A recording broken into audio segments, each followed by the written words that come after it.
Okay, good morning, everyone.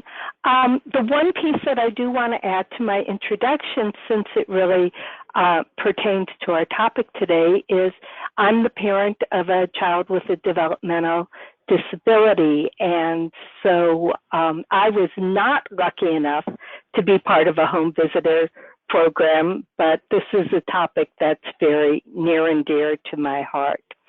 So we're going to be talking about working with families of children with developmental delays and disabilities, and this is really targeting home visitors. So I am providing, there we go. I'm providing my contact information. You are more than welcome to contact me directly with any questions or comments. So today we're going to be talking about child development in general. We'll be spending a little bit of time talking about developmental delays, and then really looking at when there are concerns, both when there are concerns on the part of the family, but also when you have concerns that you might want to share with the family. And then working with families when the child has a developmental disability or delay, working with multiple systems, and then some information on where to go for more information. Okay, starting with child development, and this little girl is demonstrating at 2 months we expect children to pay attention to faces, and a lot of the pictures that are in this presentation actually come from the Center for Disease Control, the Learn the Signs Act Early, which is one of the resources that you have. So starting with the issue, why are we even concerned about child development or developmental delays? And the bottom line is it's because they're very common. We know that 1 in 4 children between the ages of 0 and 5 are at moderate or high risk for a developmental, behavioral, or social delay. And we know that looking at children in general, 1 in 6 children has a developmental disability. So as I said, these are very common, and we also know that children who have developmental delays are at greater risk for later emotional and behavioral problems and poor educational achievement. The American Academy of Pediatrics makes recommendations for both developmental screening and developmental surveillance. And they say that at every well child visit, and I would like to think that this also includes home visits, that but at every well child visit, there should be some discussion about whether the parents have any concerns, getting a developmental history. So what has the child been doing since our last visit? Making observations of the child, and then identifying both the risk and protective factors that may be impacting that child's development, and of course, documenting the findings. The American Academy of Pediatrics also recommends routine, and we call it universal screening. And so this is screening of all children, not just children that we think there may be a concern about. So all children should be screened to assess their general development at 9 months, 18 months, and at 24 or 30 months. And that all children should be screened for autism spectrum disorders at 18 and 24 months. But we know that you're meeting with families long before those recommended screenings are happening. We know that tracking milestones, it's important. that tracking a child's milestone provides the best chance of catching early signs of possible developmental problems so that the child has the best chance to get the help that he or she might need. And we know that some delays actually kids can catch up, that we can do interventions and that kids can catch up. And even for kids who have developmental delays or disabilities where they may not catch up, they still have the potential of making progress. So again, that tracking is very, very important. So when we talk about tracking milestones, we track them in 4 domains. The first one is social emotional, how children are connecting and bonding with their parents and connecting with the world around them. We track in the area of cognitive, which includes learning and thinking and problem solving, movement and physical development, and also language and communication. We also know that there are things that can help support development, and one of those are the protective factors. And we know that parents who are aware of milestones can identify those concerns early, support development, and feel more confident about taking care of their children. And the milestones that we talk about include parental resilience, social connections, concrete supports in times of need, knowledge of parenting and child development, and the social and emotional competence of children. And the protective factors are really things that either parents or children have that can help them manage some of the stresses in life. And the wonderful thing about protective factors, again, is that they can be learned and they can be developed. So this is one area where you can really support parents by helping parents be more resilient to the things that go on in their lives, have good social connections so that they're connected to family, to friends, to their community, to their church. Concrete supports in times of need, that they know where to get help when they need it, whether this is information or help with their child's development or access to food or housing information. Knowledge of parenting and child development. Parents who have a good idea of what to expect as far as their child's development are more in tune if there is a concern or there is a reason to seek some help. And the social and emotional competence of children. Well, all children, babies, like all of us, have our own temperaments, but we can help support the temperament of a child so that they are better able to deal with some of the stresses that occur in their life. Okay, we're going to give you the fancy animation here and then move on. So in general, we want to look at tracking development in all children. It's very important, but sometimes we're dealing with children who may demonstrate delays or developmental disabilities.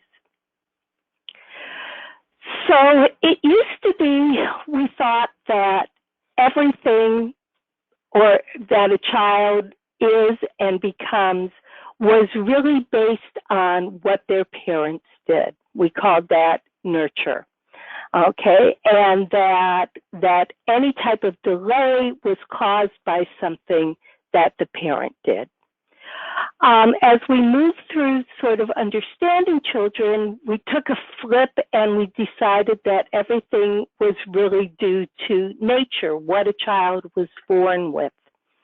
But now we've got a more sophisticated view of this, and we know that it is the interaction between nature and nurture.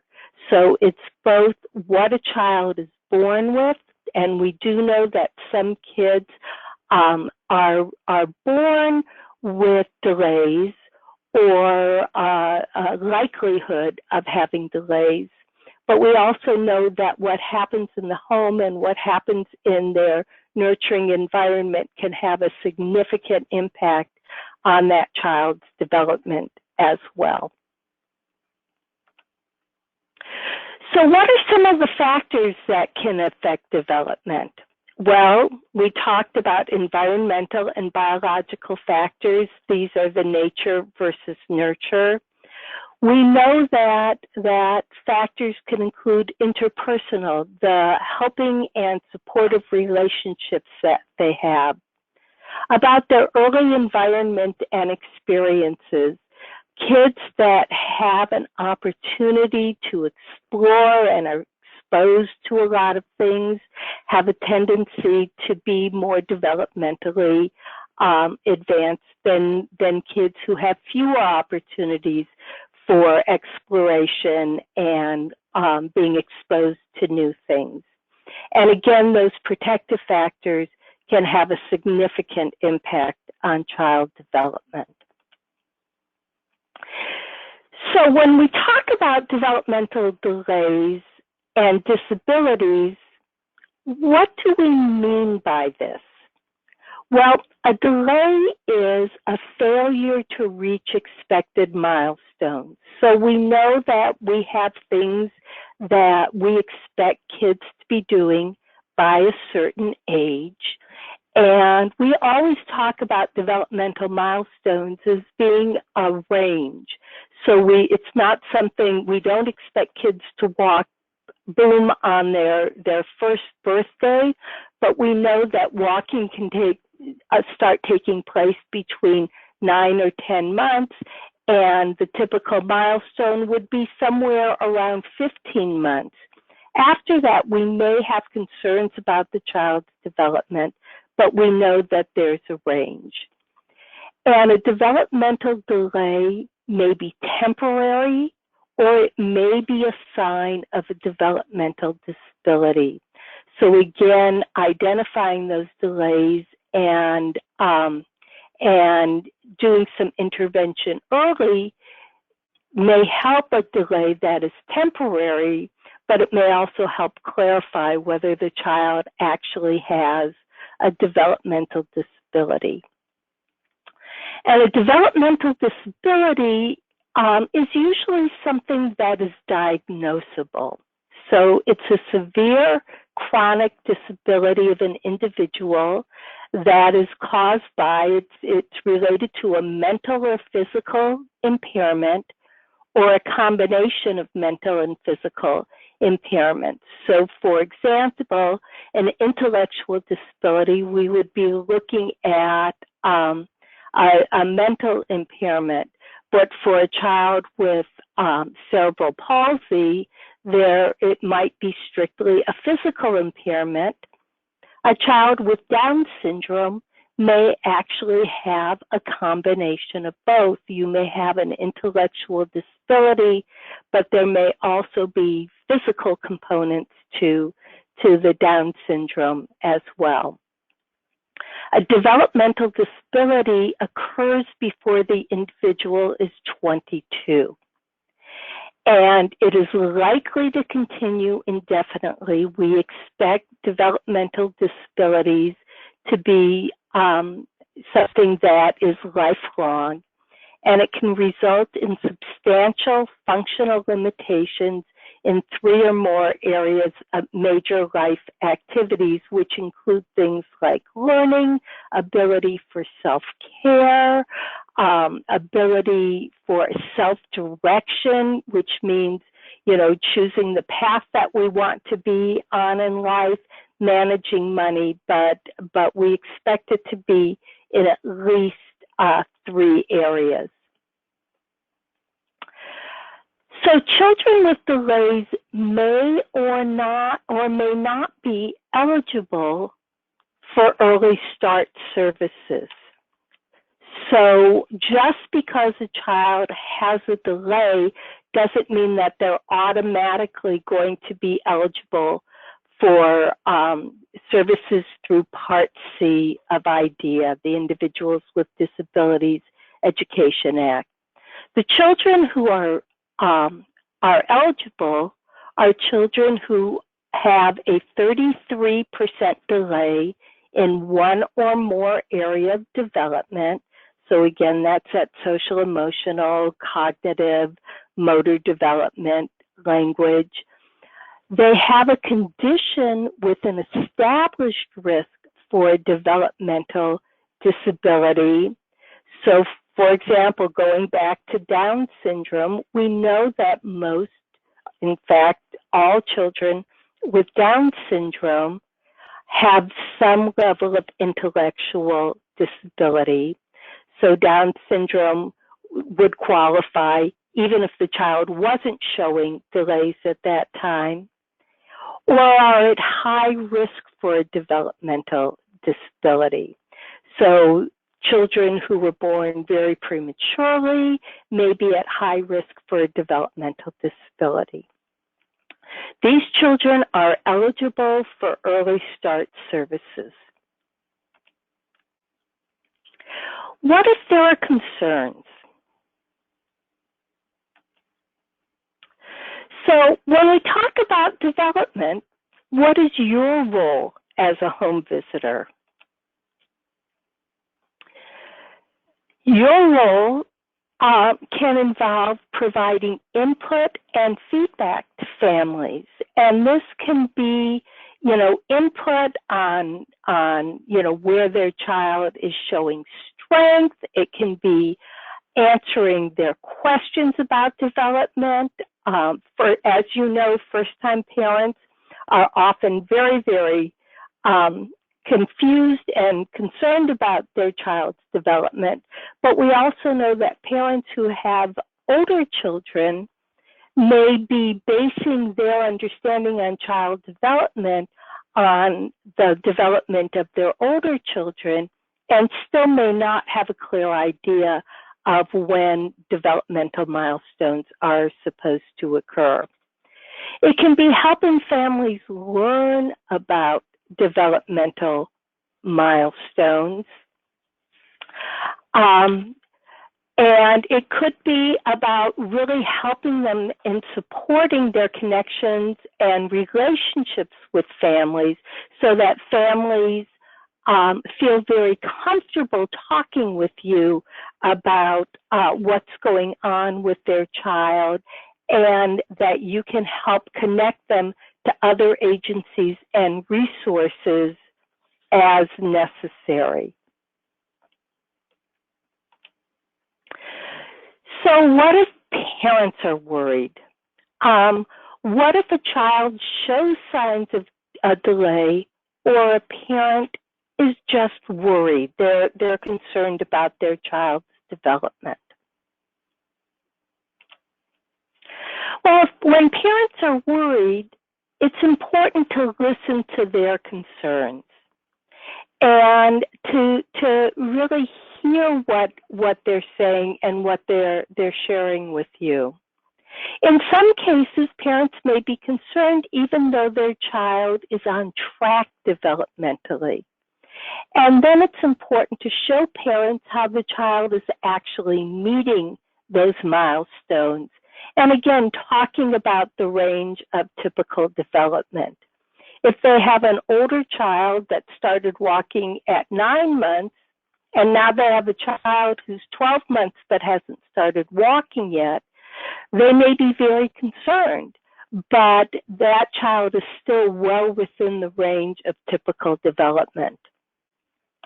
If indicated, you can help them with referrals and information. And it may be indicated because the child is showing some delays, or it may be indicated just because the parent is very, very worried and hasn't been easily reassured by what's going on with their developmental milestones.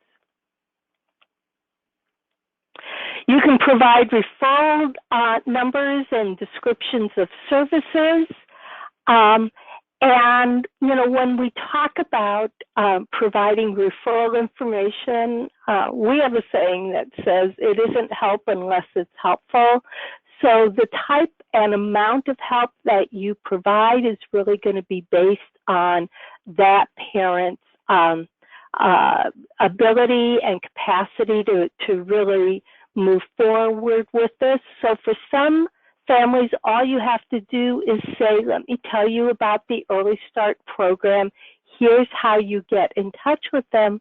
And they're off and running. They're doing fine. They're able to do that.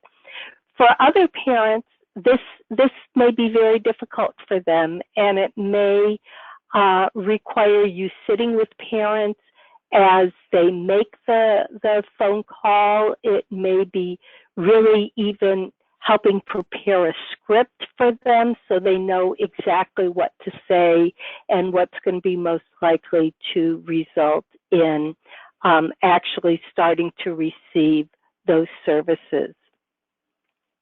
You also want to identify the supports to help the families who might have barriers to following through on those recommendations.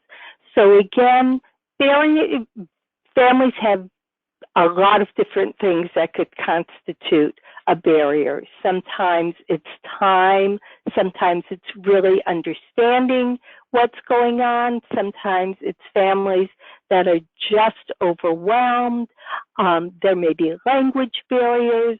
So looking at what are some of the barriers that might exist, and then helping the family to be able to address those barriers.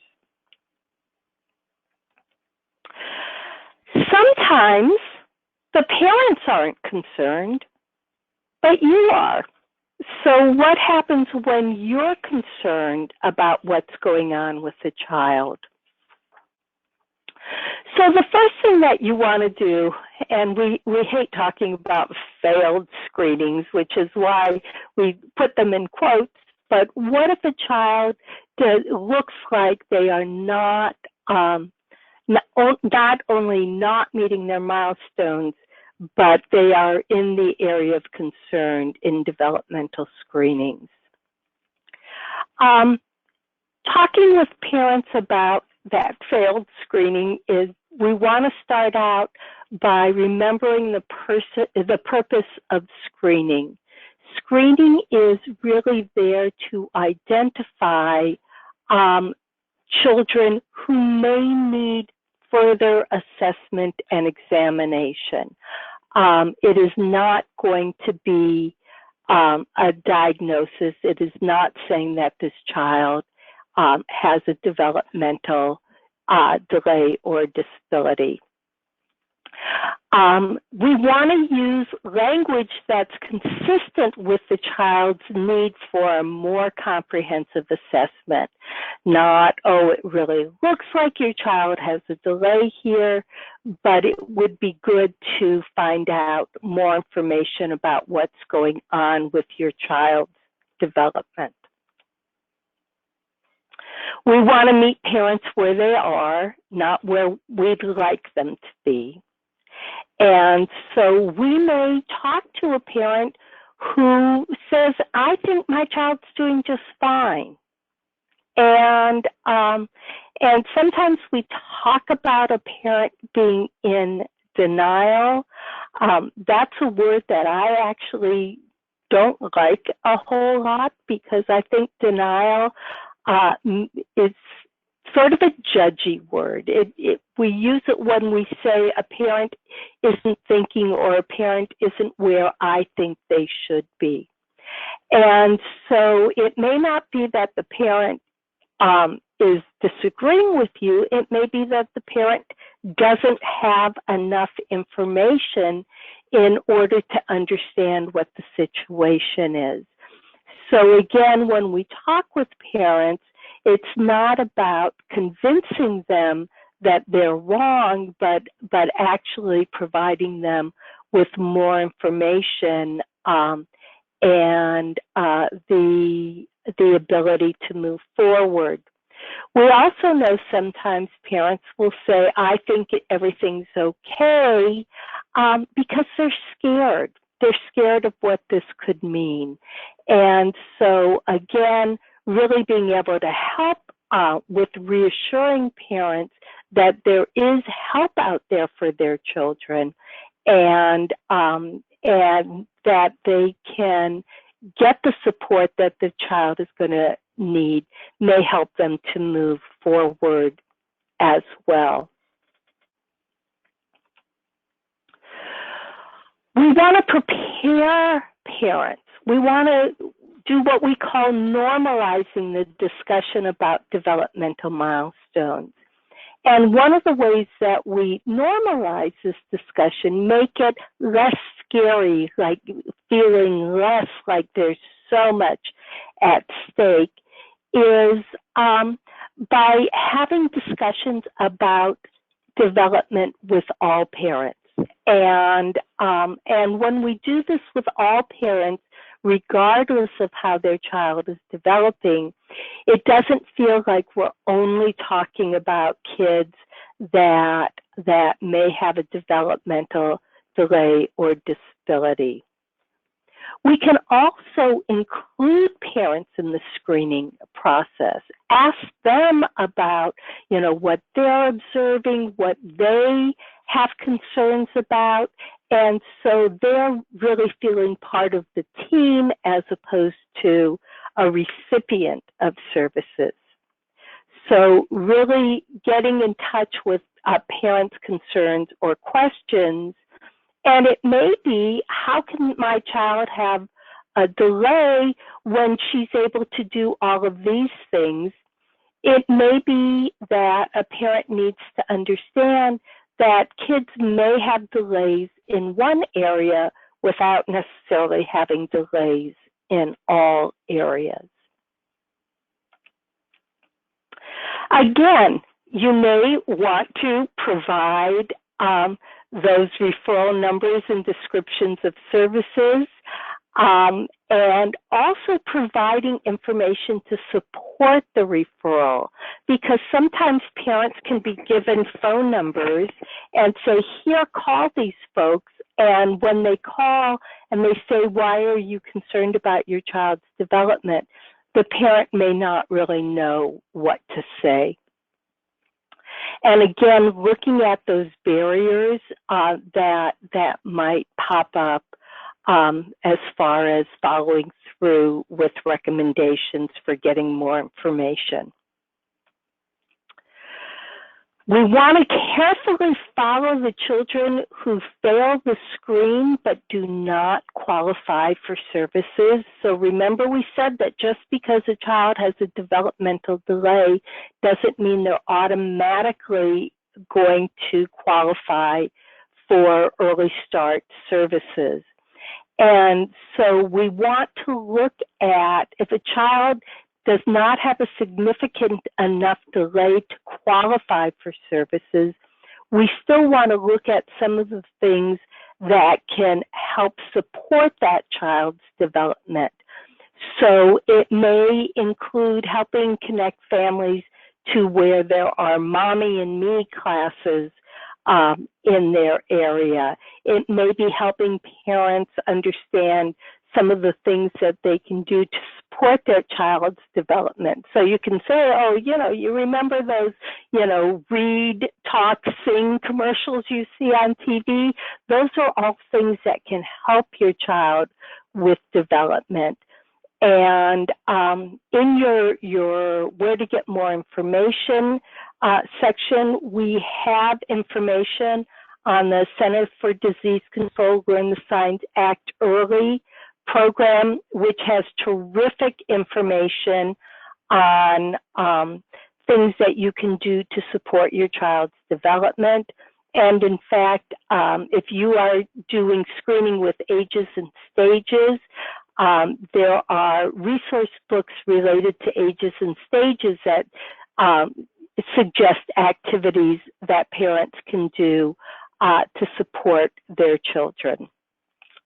There's also a program through the Family Resource Center networks that are called Early Start Plus, which is for kids who do not qualify for early start but need some more support. And I'll point those out in our resources as well. But this is another place that parents can go for services and supports, even if they don't qualify for early start. And we also want to celebrate. We want to celebrate when kids pass their screening and offer reassurance that learning and development appear to be coming along well. But again, when parents have a concern, we also want to show them where their kids are on track developmentally so that they can see a delay does not, in one area, does not necessarily mean a delay in all areas. So there are some really good tips from the Learn the Signs Act Early. They have a wonderful tip sheet called Tips for Talking with Parents About Developmental Concerns, and this is available on their website, and it's free. All of their materials are free.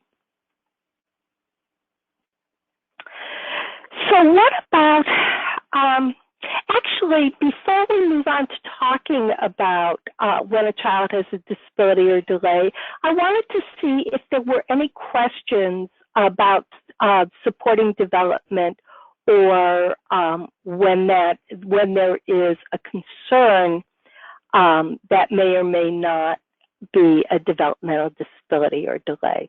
Any questions in this section? Fran, would you like me to unmute it, or would you like them to type it into the text? Typing, I think, would be better. Yeah. Yeah. So any questions, you can go ahead and type them in your chat box on the webinar.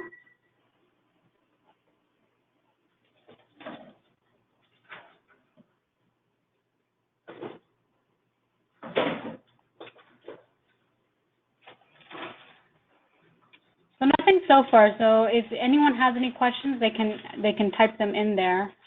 And we will get to them. Yes. Okay. So what if the child actually does have a developmental disability or delay?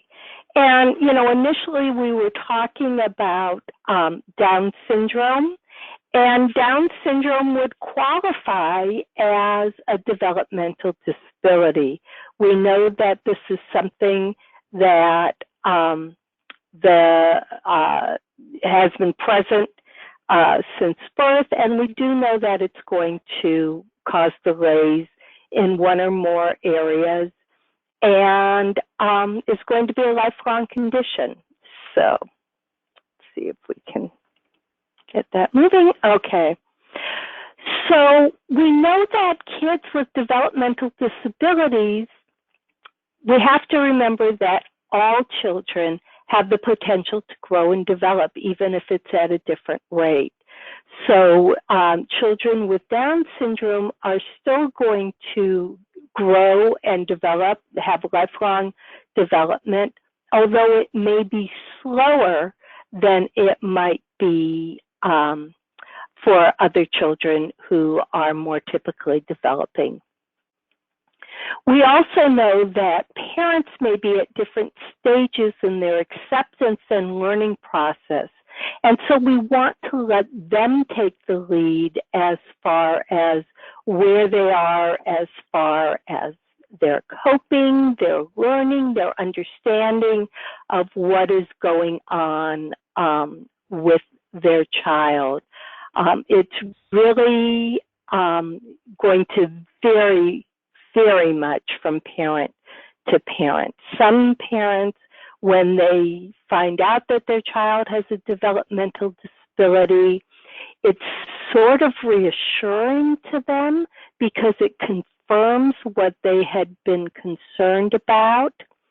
In other cases, you know, parents say, you know, this is the worst day of my life when my child was diagnosed.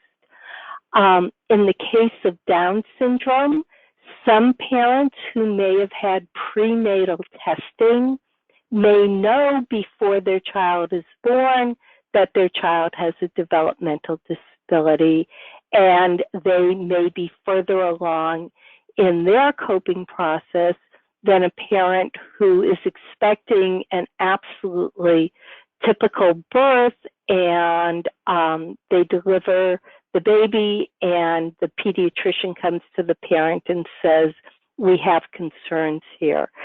So when you're working with parents, they're going to be at many different places along the journey.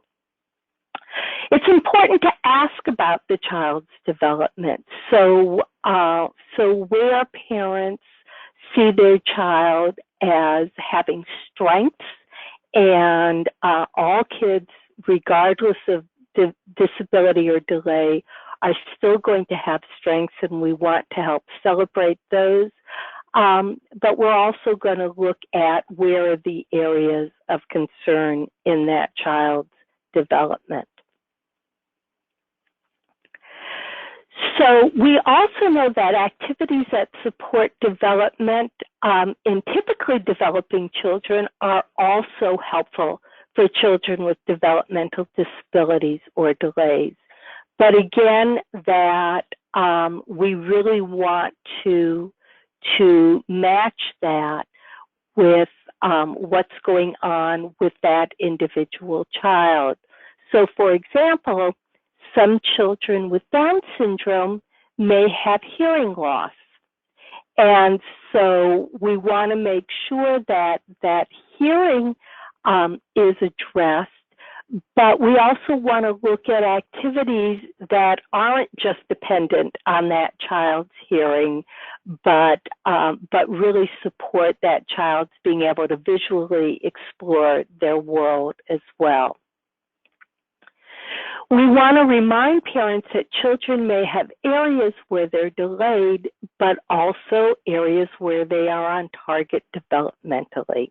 So we've said this a few times, but a lot of times parents may think, oh, if my child has an intellectual disability, that may mean that they are delayed in all areas.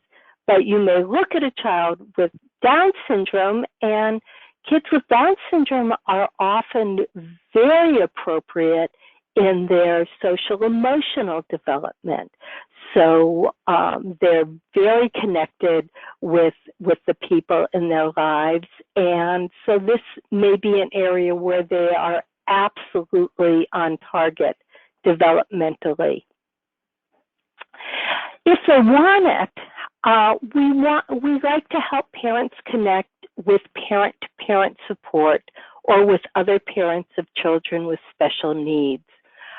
When you talk to parents, you hear that some of the most important and useful information they received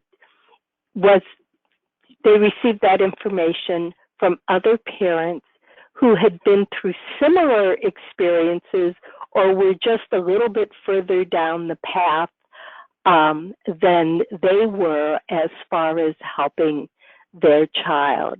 And there are good ways to help parents connect. Again, those family resource centers are a really good source of parent-to-parent support. They're all staffed by parents of children with developmental disabilities. And there are also support groups out there or parent mentors who can support these parents. We want to be strengths-based.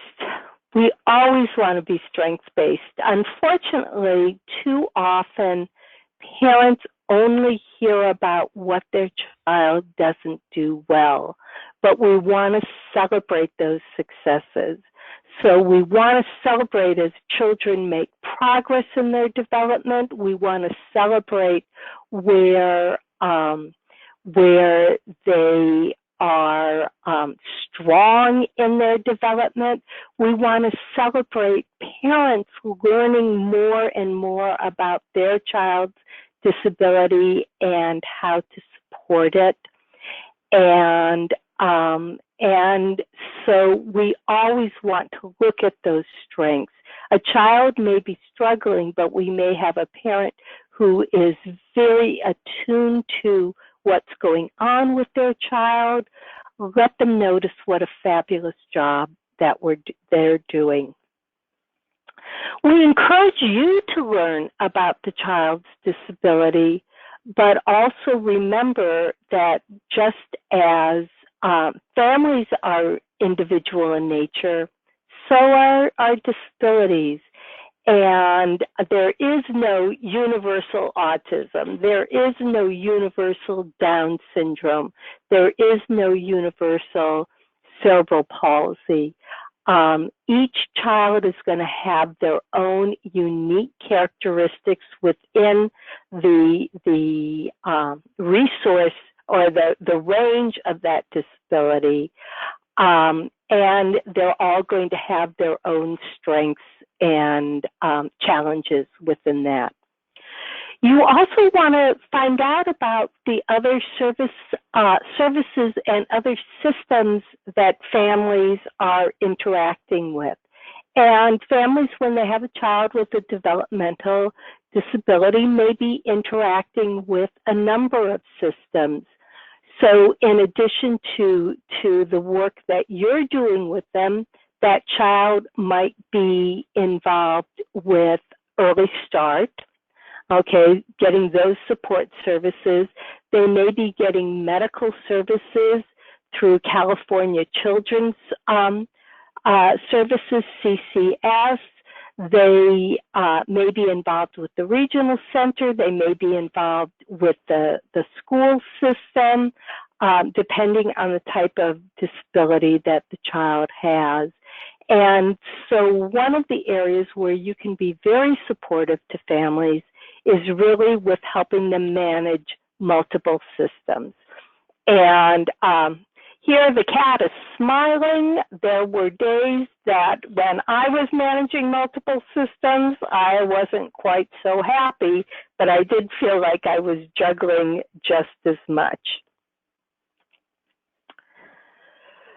So we know that families, as I said, families may be getting services from many systems. And we also know that each system has its own eligibility, its own rules, and its own culture, how you navigate successfully through that system. We know that each system provides some type of case management, but rarely does that case management go across systems.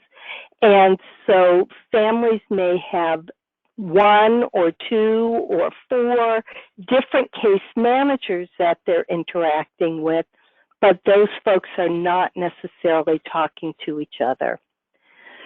We also know that families are often overwhelmed and or confused, and frequently they don't know who to talk to about what. So some of the things that you can do to help support families when they're managing multiple systems is you can help them be the hub of the wheel. So in the center of that wheel is always going to be the family who may be interacting with many of the different spokes. You can help families organize their information and their reports and their schedules, helping them to put together a notebook of information or file folders of information, whatever would work best for them, makes it much easier for them to give the correct information to the correct system. You can help provide information for families to share with other systems. So the work that you're doing is going to be important for other systems to know about. You can provide it electronically if the family has access to email and to a computer, or you can provide multiple copies. So if you give a family a progress report, but they have to share it with 4 or 5 other people, give them those 4 or 5 other copies, because this can get very expensive for families if they have to start making multiple copies of all of the records that they have. If it's appropriate, you can ask for permission to communicate with other care managers or providers. Again, the more the systems are interacting with each other, the easier it is for families and the more support the child is going to get. But you may be the one who, again, is sitting in the hub of the wheel with the family. And you can ask for copies of reports for individual family service plans or other types of care plans, again, so that you are aware of what's going on with this family, but also so that you can help them compile complete records that are then more useful to all of the systems. At this point, we're going to pause for questions again, and then I would love to go over some of the resources that are available.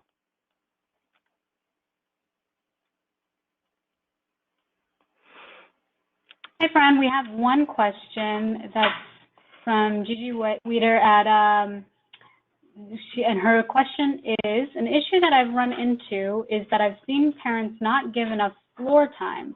When I give the 9-month ASQ, they score low in gross motor skills. What else can we do? What other kind of intervention can we do for them? So I think there are a lot of things that you could do, but I think the first thing to do is maybe find out what are the barriers to doing giving the child time on the floor.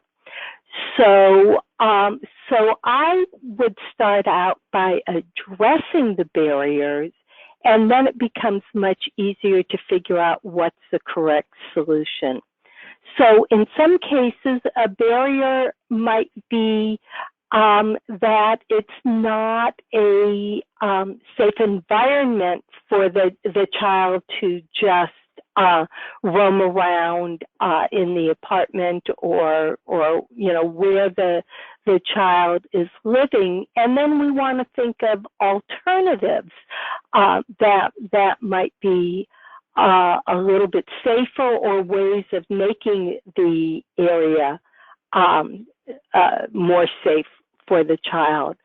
So I'm a big believer that before we try to solve a problem and come up with solutions to it, it's important to understand what the problem is. So, again, it may be related to safety. It may be related to a parent not knowing the reason why we have the babies play on the floor. There can be a lot of different barriers. So understanding the barrier and then helping to problem solve with the family, as opposed to just giving the family recommendations, may also be useful. So really sitting down and talking with the family and saying, here are things that can support motor development and why it's important for a child to have an opportunity to crawl and sit. Then the family becomes part of the solution, as opposed to just either following your recommendation or not following the recommendation. So somebody did pop in that small living spaces. In small living spaces, you might want to take a child to a park. You might want to take them someplace else where there's more room to get down. And older babysitters who can't get onto the floor with the baby, they may be sitting on a chair near where the baby is while the child's on the floor, or it might be spending, when the parents are home, the parents really concentrate on that gross motor, knowing that other areas have been addressed. Okay. Let's see if there are other questions.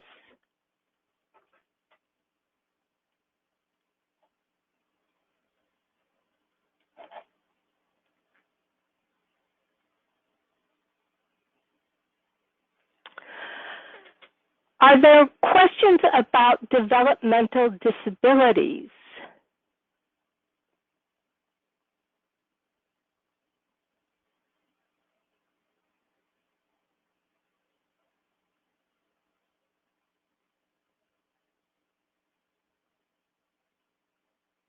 Okay, and if not, let's go on to the resources, and then we can check for questions again at the end.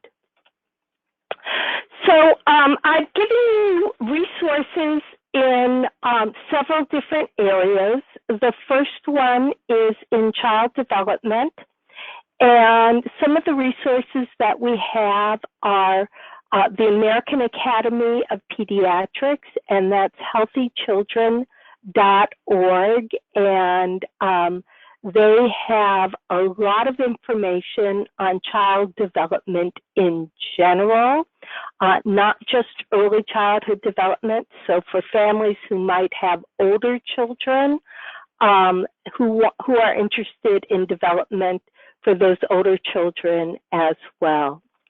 The Administration on Children and Families has a program called Birth to 5, Watch Me Thrive, which also has a number of excellent resources on it as well.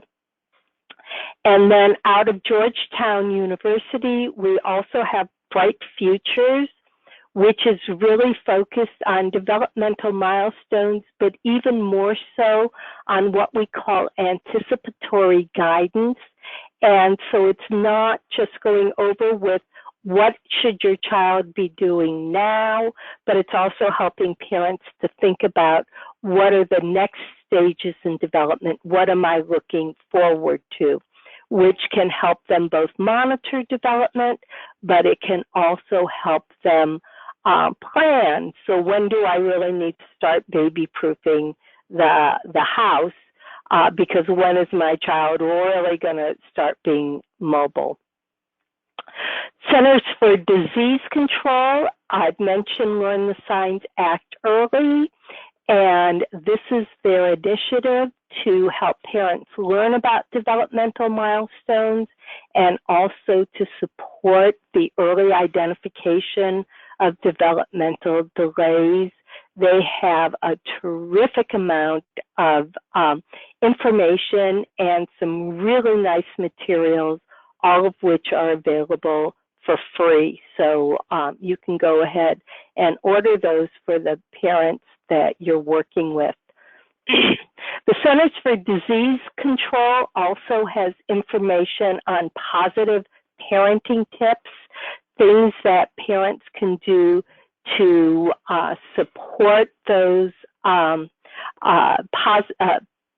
parenting in a positive way. So how do we support kids? The Center for Social Policy it really has information on those protective factors. So what can be done to strengthen families? And then also the National Center for Birth Defects and Developmental Disabilities. Resources for your learning that you can also share with families include Watch Me, which is celebrating milestones and sharing concerns. This is a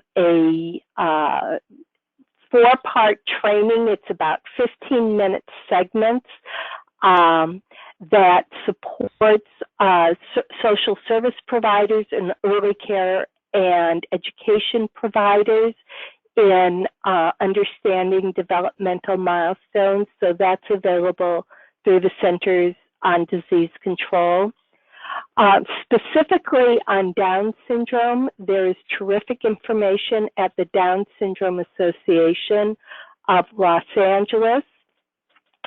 And if you are working with families who have kids with other developmental disabilities, you can get information on specific disabilities, again, at the Centers for Disease Control, and that's a direct link to those that information as well.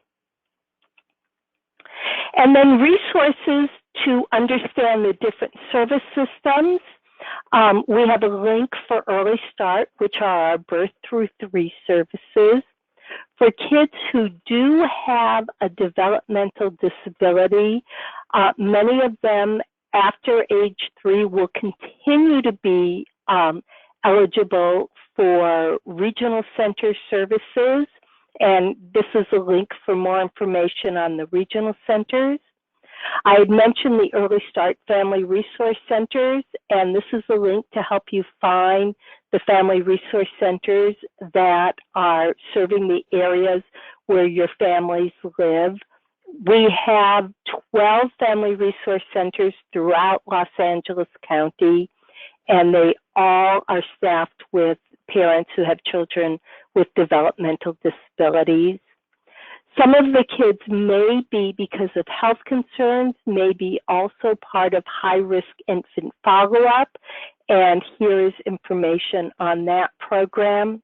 And then we've also provided information on Los Angeles County, California Children's Services, CCS, and how to get information about those services as well. So I'm going to take it back and see if there are other questions. So let's see. We've got one question that says, do you recommend any resources or links for our Spanish-speaking families? All of the resources that I've provided have information in Spanish. So Learn the Signs, Act Early. All of their materials are available in Spanish, as well as some other languages depending on the individual resource, but everything is available in Spanish. As far as information on Early Start and Regional Center, there is information in Spanish for those as well. So, and all of the family resource centers have bilingual, bicultural staff that reflect their communities. So all of them will have Spanish-speaking staff as well, because all of our communities have Spanish-speaking families. So we had another question that said, have you noticed any trends where private insurance providers may make obtaining services difficult in terms of getting referrals to specialists or not having specialists within the network? Any resources or advocacy? I have not noticed a trend, but that doesn't mean that this isn't happening. There are several things that that can be done. The first one is getting that denial from the private insurance saying we are not going to be providing these services. Can make it easier to get services from the public systems. So for example, Regional Center and CCS are both considered to be payers of last resort. So if a child needs a service, then getting a denial from the insurance company may mean that the parents can then go to Regional Center or CCS and say, we're not able to get this, here's my letter of denial, and they may be able to get that service through Regional Center or CCS. All systems are supposed to have access to the providers that are needed. And that means that if it's not within the network, the insurance company should go out of network to provide the service. But the bigger issue is not necessarily having access to specialists, but it may be waiting times for getting an appointment. And unfortunately, this is a real issue, that we don't have as many providers that accept Medi-Cal as we would like. One reason is California Medi-Cal reimbursement rates are really terrible. And so there may be waiting times for getting some of those services. Okay. So there's a question here that says, should parents be concerned with babies who drag their legs across the floor at 10 months or who cannot hold themselves when sitting or be able to sit back when falling? So if it looks like there are concerns about that child's motor development, it is certainly a good place to start is with their pediatrician, and then also looking at those developmental milestones.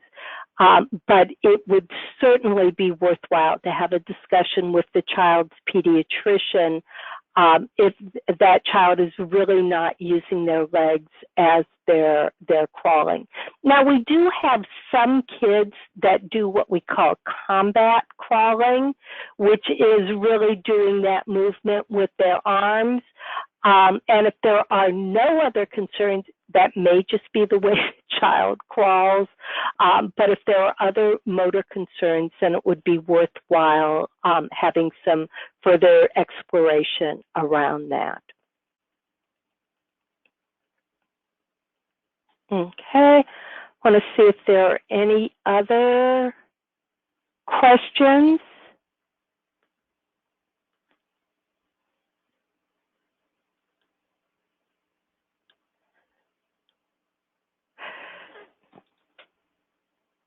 Okay, so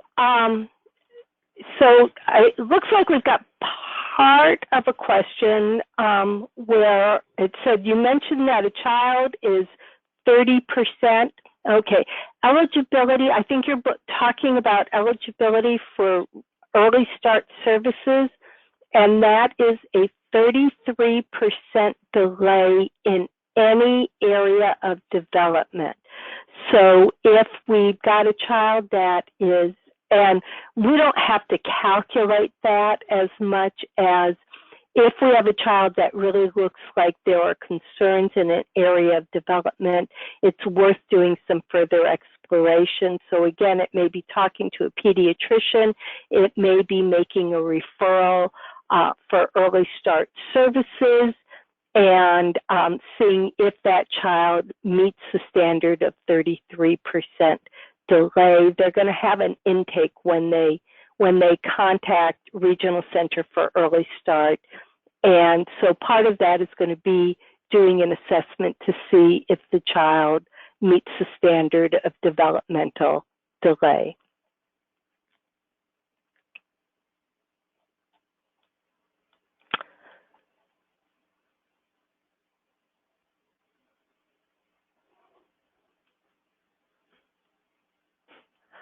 Okay. So the question is, how would you discuss the importance of crawling with clients who share that their other children skip crawling so that they expect their child, they expect their child to skip crawling as well? Okay, so it's absolutely true that some kids never crawl, and it is possible that this child may skip crawling as well. But there are advantages to a child crawling. So crawling is not just the phase we go through to get to walking, but there is actual development. It helps the child be able to sort of isolate, the different sides of their body. So there is development. So the way that I would talk to a parent about it is by saying that some kids do not crawl, but we like to encourage kids to crawl if at all possible, because there's an important development that goes along with crawling. Okay, I think this may be our last question, but I just attended a meeting with DCFS for population birth through 5. Based on your experience, would you agree that mental health services should go together hand in hand with the regional center services too? And I think that, again, that really is going to depend on the situation and on the child. So many kids who are in DCFS have experienced some trauma, and they may require mental health services. But when we look at mental health services for very young children, we also talk about the fact that the child is not the client in that case. The dyad is the client. So it's really supporting that parent-child or parent-caregiver relationship and how to strengthen that, as opposed to just providing mental health services for the child. But we know that, paying attention to the role that trauma has on both development and also a child's mental health, we should be aware of that. I would never say blanketly every child needs this, but it is something that should be paid attention to.